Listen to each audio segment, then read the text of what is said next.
ক্ষোভ, সেই ক্ষোভের বহিঃপ্রকাশ তারা ঘটাচ্ছেন। সবাই যে যার হাতে যেভাবে পেরেছেন, লাঠি নিয়ে, বাড়ি থেকে যা পেরেছেন তাই নিয়েই তারা এখানে চলে এসেছেন। এবং আপনারা দেখতে পাচ্ছেন যে এখানে অনেকেই গায়ে টি শার্ট গায়ে দিয়ে এসেছেন।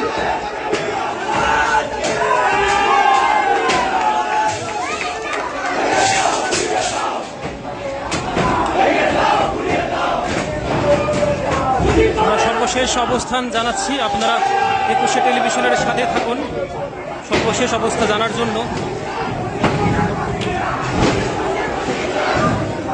ইতিমধ্যেই এর আগে যে ঘরের রুমগুলো ভাঙা হয়ে গেছে সেগুলোর অবস্থা দেখতে পাচ্ছেন, এবং চারিদিক থেকে মানুষজন শুধু হুড়োহুড়ি করে দৌড়াচ্ছেন এবং যে যেভাবে পারছেন মানুষজন ঠিক খুঁজে খুঁজে বের করছেন। ভাইয়া, আপনার সাথে একটু কথা বলতে চাই। আসলে ভাই তার রাগের বহিঃপ্রকাশ ঘটাচ্ছেন, কথা বলার মতো কোনো সুযোগ তিনি দিচ্ছেন না।